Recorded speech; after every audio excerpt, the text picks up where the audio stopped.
Dorothea Aveen Ansborough. She's a primary care physician and public health researcher at the London School of Hygiene and Tropical Medicine, and IATA's Data and Research Pillar Lead.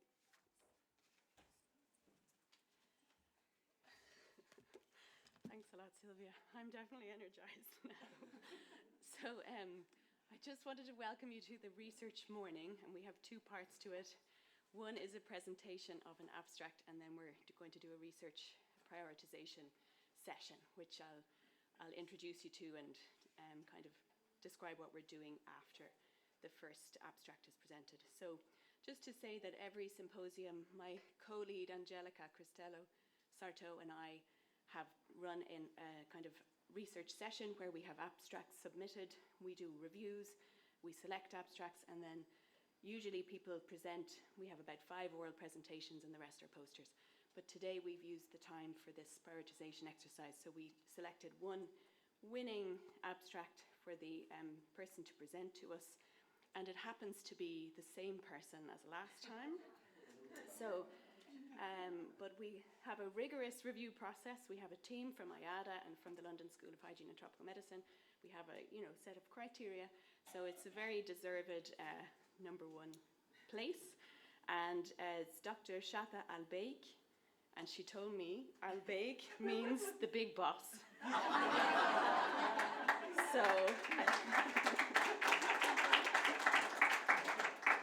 But I know Dr. Seta is probably joined online, and technically he is Please make sure he's online. He's online. He's the UNRWA big boss. We have many of the UNRWA team here, which is wonderful. Many really powerful posters have come from the UNRWA team, and I encourage you to go and look at them all. They're outside in the coffee area, and they describe the difficulties in accessing insulin.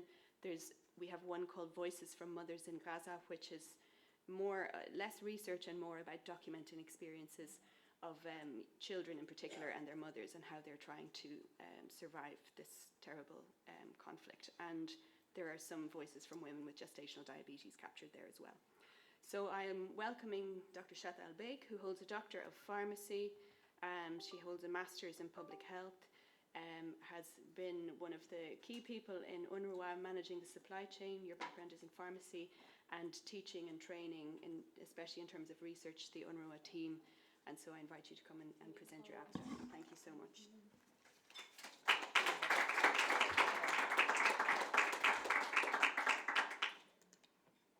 Okay, good morning, everyone. Morning. صباح الخير جميعا. Thank you for the exercise. It decreased somehow the stress that I have. Good morning, everyone. Thank you so much again, Ayada, for inviting us. I'm so proud, to be honest, that our abstract has been winning for the second time. And having known that it's a very anonymous review, it's really very important.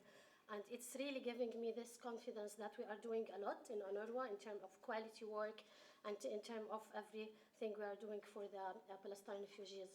This research or this abstract that we will go through today, it's a very real case, a lesson learned abstract and story that we will go together now for around 10 minutes of insulin supply in Gaza. We have 3 critical cold chain failures that happens within our supply.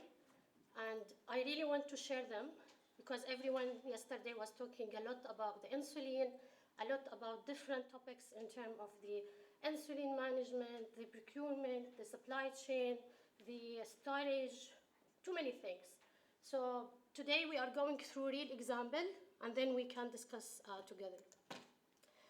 I don't want to go through the context of Gaza. I think 2 years are enough to tell that everyone here is well known about the context of Gaza. But in specific, within the UNRWA, almost 59,000 Palestinian refugees are lived with diabetes, either in type 1 or type 2.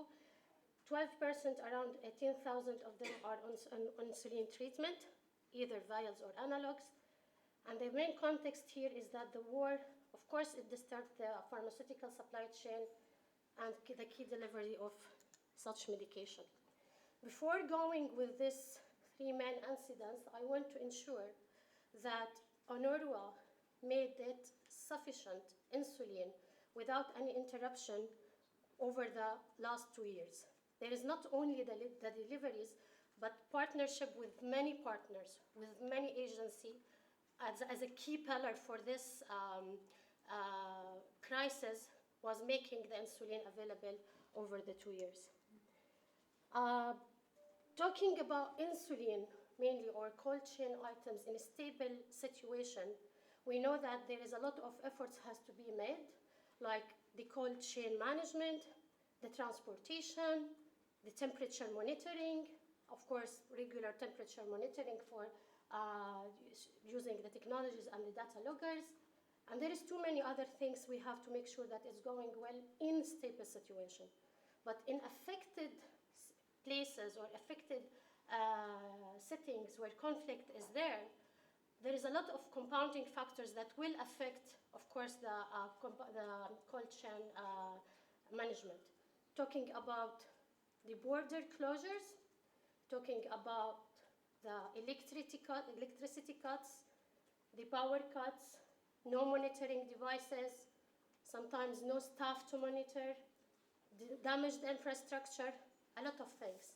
And unfortunately, all of those compounding factors happened in Gaza. From the time of being in transit outside Gaza and even going inside Gaza. Starting with incident number 1. This is happened in February 2024, 4 or 5 months after the start of the escalation. There was 3 pallets of insulin, and they were coming from the manufacturer country in transit. And then the reason for the incident here is delays in the cross borders. Delays here mean the truck that the driver was driving at the coal truck, there was a shortage of fuel because no one imagined that they will keep waiting until they get permits for entry. So they were turning off the trucks at a point of time, thinking that they will save some fuel, but of course, we know what will happen.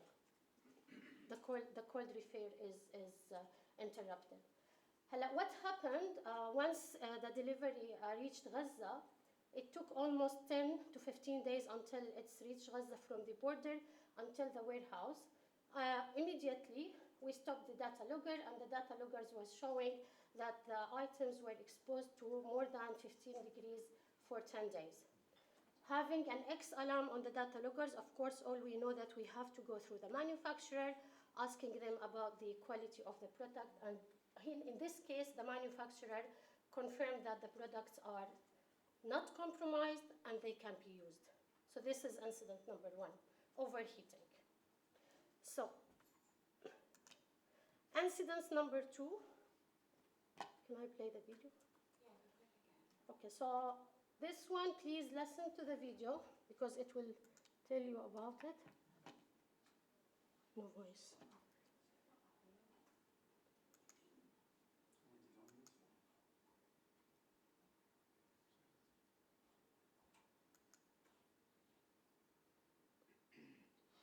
Shall I? Okay, good. Go ahead. Yes, that's the internal unit or indoor unit. When they went into freezing or frosting, a lot of frost or ice was accumulated there due to the malfunction of the heater there. So the technician came and started to repair the heaters and making defrost.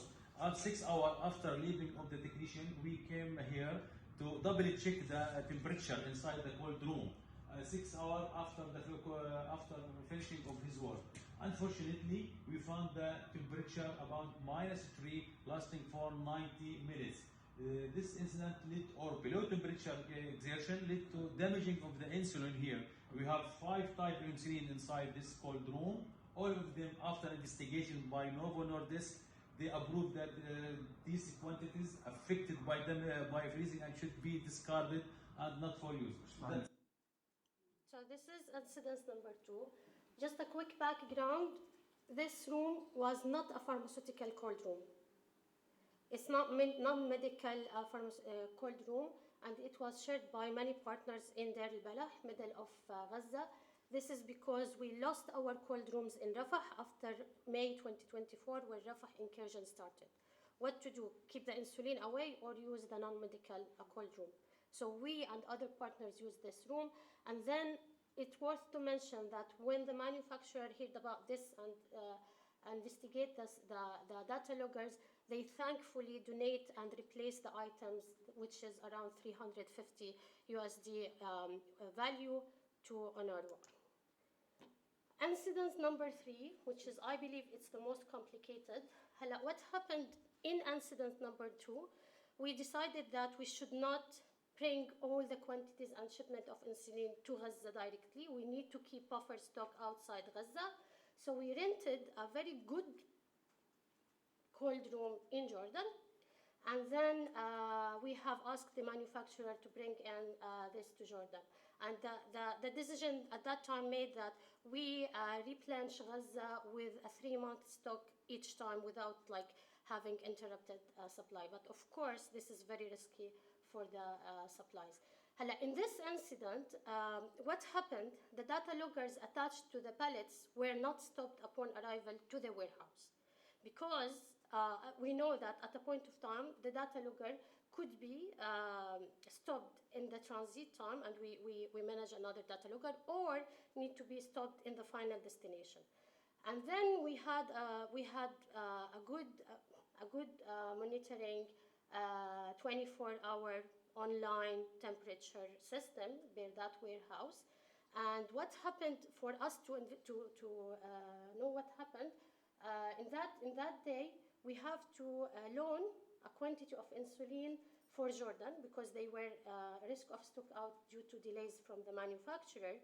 To do this loan, of course, we have to submit the data logger reports for the Jordan FDA for clearance. Once we derive the data loggers, X alarm. So the X alarm was also showing that the temperature here was exposed to sub-zero, almost -1, for more than 30 days. And when we start understanding what happened, this is the data loggers, of course, the most reliable source. And we have a weekly monitoring report from the warehouse, the rented warehouse, showing that the temperature is okay, 4 times per day, set point is 5, and no one knows what happened. And seriously, until now, no one knows what happened. That's why I'm saying complicated. But I tell what we are doing at UNRWA. We are really investigating. We are asking experts. We ask for doing mapping for the temperature in the warehouse that we are renting. But what we decide, technically, we know that this insulin is compromised. But of course, we're talking to the manufacturer. They of course, confirm that it is compromised. Now, after this incident, and it's part of the mitigation measures that we talk later, the manufacturer, they disseminate a memo for all agencies or all their clients how to deal with exertion of temperature when having insulin in mainly humanitarian setting. So they have the responsibility to investigate everything until the first transportation point, and then humanitarian agencies have to deal with the temperature upon to the total time interval of the exposure. Sorry, this is very small in size, but this is a summary of each incident, how much temperature it was exposed in duration, and of course, quantities. Of course, when we talk about the impact and losses, we have lost almost more than 800,000 USD. It's a big number. This big number is almost equivalent to 12 months stock and consumption for Gaza. Waste disposal, where there is no mechanism of disposing the medical supplies in Gaza. We are not able to do the regular waste management. And then, of course, the impact on humans. As mentioned, we have posters outside. Please go through the one from Gaza, frontliners' voices. You will find how they were dealing with insulin insufficiency or the availability or even the storage and those things. For the lesson learned, I think we know now the lesson learned. Those lessons learned I was preparing before the announcement of the ceasefire.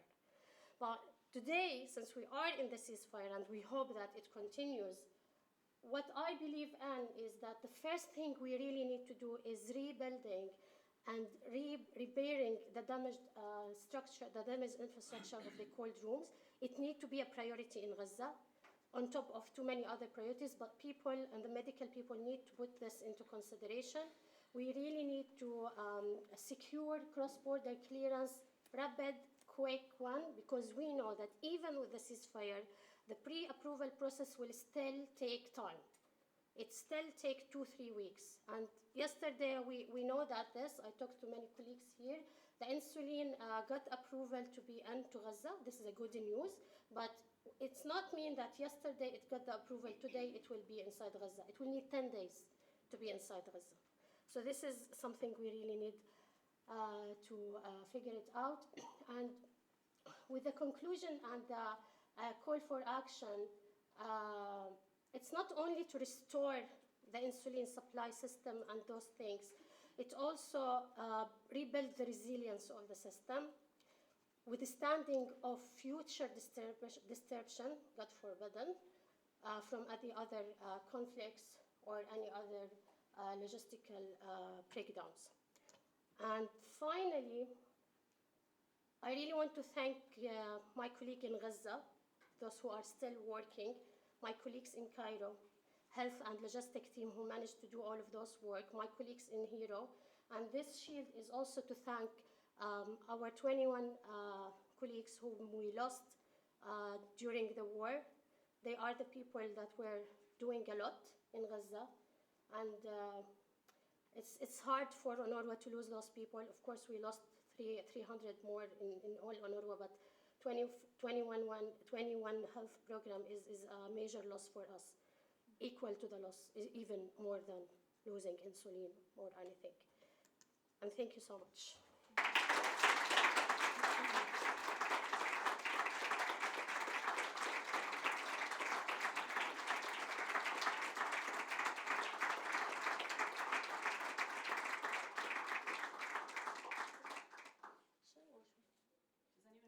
Any question?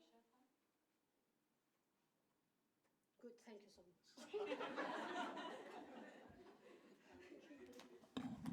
Okay. Thank you so much to Shatha and all of the UNRWA team